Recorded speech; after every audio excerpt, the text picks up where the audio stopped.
Assalomu alaykum. Hurmatli qarindoshlar. Shvetsiya Uyg'ur birligi 2022-yili 1-oyning 20-kuni rasmiy qurilib, idora hayatlari saylab chiqildi.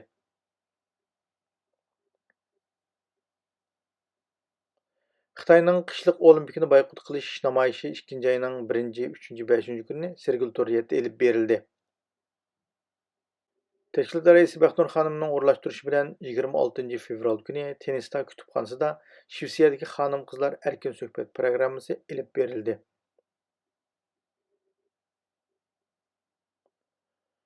3-oyning 20 kuni Shvetsiyadagi faoliyat zalida No'ruz faoliyati muvaffaqiyatli elib berildi. Xitoyda Bari inqilobining 32 yillik munosabati bilan qarindoshlarimizning shu vaqtdagi ish izlarini anglagach, Sharq Turkistondagi butun shehidlarimiz haqida duo tilovatlar qilindi.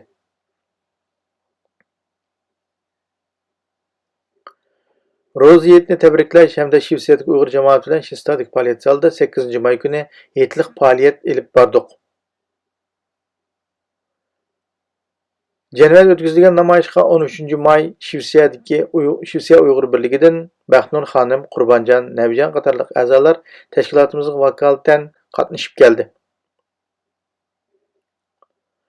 Dünya Uyg'ur qurultiyining rahbarlaridan Dolqin Aysa boshliq heyatlar 18-maydan 21-maygacha Shvetsiyada ziyoratda bo'ldi.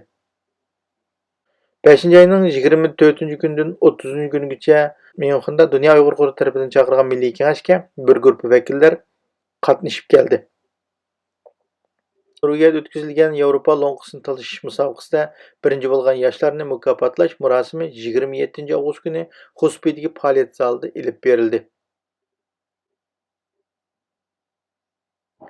Xitoy tajovuzlarining Sharq Turkistonda virus bahanasida uyga qamab qilib, ochqib o'ltirish harakatiga qarshi namoyish 24-sentabr kuni Shvetsiya parlament binosi oldida elib berildi. Oktyabr Xitoy tajovuzlarining vatanimizni ishg'ol qilgan kuni hamda xalqimizni uylariga qamab ochqib o'ltirish siyosatiga qarshi Shvetsiya parlament binosi oldida norozilik namoyishi elib berildi. Uyg'ur birligining muavin raisi Abdumajidning tashkillashida Sharq Turkistondagi shehid bo'lgan qarindoshlarimizga duo tilovat qilish maqsadida 29 oktyabr kuni Xuspi faoliyat zalida Shvetsiyadagi jamoatga nazar berildi.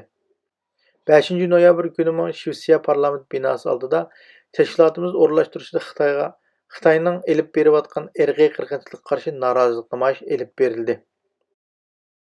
Yenidan qurilgan Nyans partiyasining raisi Mikhail bilan Uyg'ur birligining raisi Baxtnur xonim 6-noyabr kuni ko'rishib, Sharq Turkistondagi yaqinqi vaziyatni anglatish bilan birga o'zaro hamkorlashib xizmat qilish haqida fikrlashdi.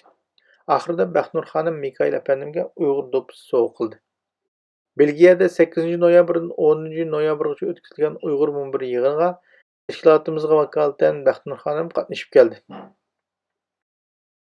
11-oyning 15-kuni Shvetsiya Yozuvchilar jamiyati tarafidan o'rlashtirilgan Uyg'ur yozuvchi Farhod Tursun apandimga mukofotlash murosimiga tashkilot a'zolari qatnashdi.